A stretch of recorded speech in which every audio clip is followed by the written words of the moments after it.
오늘은 이긴 것 같지만 결국은 지는 전쟁에 대해서 배우겠습니다.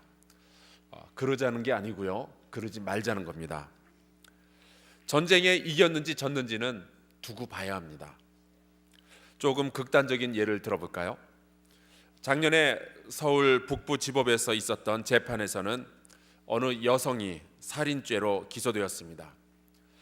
이 여성에게는 남편이 있었는데 이 남편이 참 못돼 먹은 사람이었습니다. 이미 신혼여행 때부터 그 기미가 보이기 시작했는데, 남편이 신혼여행을 가는 길에 고속버스 안에서 담배를 피우다가 다른 승객들로부터 항의를 받자 차에서 내렸습니다. 그리고서는 아내를 구타하기 시작합니다. 이유는 자기 편을 안 들었다는 거예요. 부부간에 다툼만 있으면은 그 이후로도 이 남자는 피가 나도록 자기 아내를 때렸습니다. 딸들이 엄마 보고 이혼하라고 했지만 남편이 무서워서 그러지도 못했습니다. 그러다가 아내는 남편에게 맞아서 청력도 잃어버리고 코뼈도 부러졌습니다. 승리는 항상 힘도 세고 덩치도 크고 잔인한 남편의 것이었습니다. 그러던 어느 날 이 남편은 아내에 의해 살해당합니다. 제가 대학 다닐 때 영어 교수님이 미국에서 유학 시절 경험했던 것을 이야기해 준 적이 있습니다. 자기 친구가 졸음 운전을 하다가 졸다가 차선 바깥으로 벗어나면서 사고가 난 겁니다. 그래서 병원에 입원을 했는데 변호사들이 찾아오더래요. 정부를 상대로 고소하면 이길 수 있다. 당시 유학생 신분이었기에 돈도 없고 해서 그 변호사들의 이야기가 솔깃하더랍니다. 그러니까 졸음 운전을 하다가 차선 밖으로 이탈을 하기 직전에 그 길 가상자리에 이렇게 요철들을 만들어 가지고 이렇게 다다다다다 소리가 나면서 졸음을 깨도록 정부가 미리 조치를 했어야 되는데 그걸 안 했으니까 정부 책임이다 이거죠. 그래서 소송을 걸었습니다. 자기가 양심의 가책은 좀 있지만 그래서 이제 소송을 걸었는데 소송에서 이겼습니다. 25만 불을 받았대요. 그런데 그 소송에 이기기까지 2년 반이 걸렸고, 그러면서 양심의 가책도 받고 공부도 할 수 없었고 여기저기 불려다니면서 재판정에서 서서 증언하고 그러면서 사람이 망가지더랍니다. 더 힘들었던 것은 소송에서 이겼는데 변호사 말고는 아무도 축하해 주는 사람이 없었다라는 겁니다. 그리고 최종적으로 병원비 내고 변호사비 내고 나니까 남는 것도 없더랍니다. 2년 반 동안 도대체 뭐하고 살았는가 하는 거죠. 소송에서는 이겼지만 결국 인생에서는 패배한 겁니다. 우리의 삶 속에도 승리를 했지만 결국 그것이 의미하는 것은 패배인 경우가 많이 있습니다. 이겼다, 졌다, 이것은 싸움이 끝난 후의 결과로 판단해야 합니다. 자녀를 완전히 때려잡는 부모들이 계셔요. 애들한테 지면 안 된다고, 애들 공부시키려면 이렇게 강해야 된다고. 그러더니 어느 날 이 아이가 비뚤어지기 시작하고 결국 부모가 알게 되는 것은 자식도 부모도 모두 패배했다는 사실뿐입니다. 부부싸움, 남자는 부부싸움에서 이기는 것이 곧 지는 겁니다. 아멘이 안 나오죠? 이기는 순간 승리의 고통과 슬픔 속에서 몇 날 며칠을 살아야 됩니다. 남편이 부부싸움에서 이겼다고요? 그거는 승리라 쓰고 패배라 읽습니다. 그러면은 남편이 지면은 이기느냐? 아니요, 진 건 그냥 진 겁니다. 그럼 어쩌란 말입니까? 저도 잘 모르겠어요. 그냥 남자는 그렇게 사는 겁니다. 우리의 신앙생활에는 이러한 일들이 없을까요? 겉으로는 이긴 것 같지만 속으로는 패배한 경우가 굉장히 많이 있습니다. 오늘 우리가 읽은 말씀은 유명한 이야기죠. 어느 날 사무엘이 이스라엘의 첫 번째 왕 사울에게 하나님의 말씀을 전합니다. 그것은 이스라엘을 괴롭혔던 아말렉과 전쟁을 해서 그들을 진멸하라라는 거였어요. 하나님께서 아말렉에게 벌을 주려 하시는데 사울 왕이 그 도구가 되어달라라는 뜻입니다. 그런데 하나님의 주문이 3절에 나오죠. 지금 가서 아말렉을 쳐서 그들의 모든 소유를 남기지 말고 진멸하되 남녀와 소아와 젖 먹는 아이와 우양과 낙타와 나귀를 죽이라 하셨나이다. 이 말을 전해 들은 사울 왕은 그대로 가서 전쟁을 벌입니다. 보병 20만 명과 유다 사람 10,000명을 모집하고 아말렉 성에 가서 전쟁을 하죠. 그런데 8절에 보니까 원래 하나님의 작전과는 살짝 다르게 진행이 됩니다. 아말렉 사람들 모두 다 죽였어야 되는데 왕 아각은 사로잡죠. 그리고 거기 있는 짐승까지 다 죽였어야 되는데 9절에 가니까 더 구체적으로 사울이 하나님의 명령을 거역하는 대목이 나옵니다.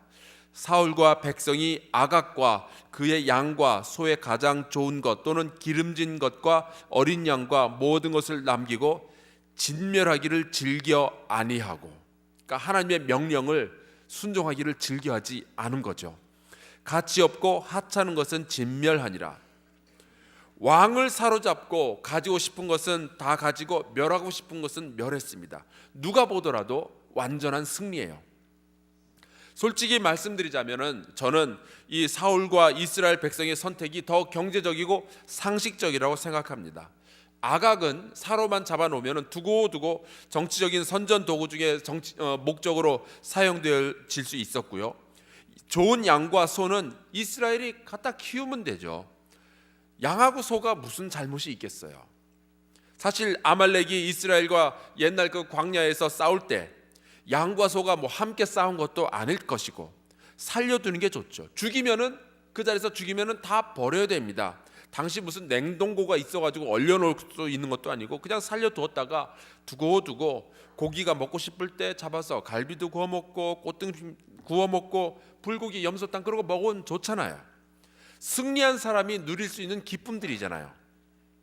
문제는 명령을 내리셨던 하나님이었습니다.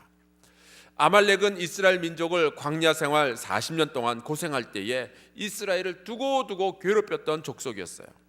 하나님께서는 이런 못된 족속을 벌하시려고 사울을 부르신 것이었습니다. 그런데 사울은 그 아말렉의 대표자 왕 아각을 살려둔 거예요.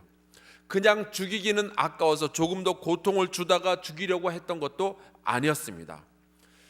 오늘 읽지는 않았지만 사무엘상 15장 32절 말씀을 보면은 이제는 사무엘이 아각을 죽여야 되겠다 해서 사무엘이 아각을 끌어오라고 했더니 아각이 이렇게 이야기를 합니다. 즐거이 오며 이르되 진실로 사망의 괴로움이 지났도다.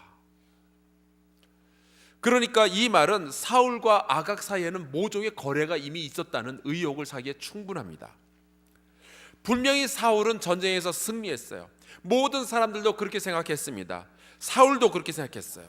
오직 여호와 하나님은 그렇게 생각하지 않으셨습니다. 그것은 사울의 완전한 패배였어요.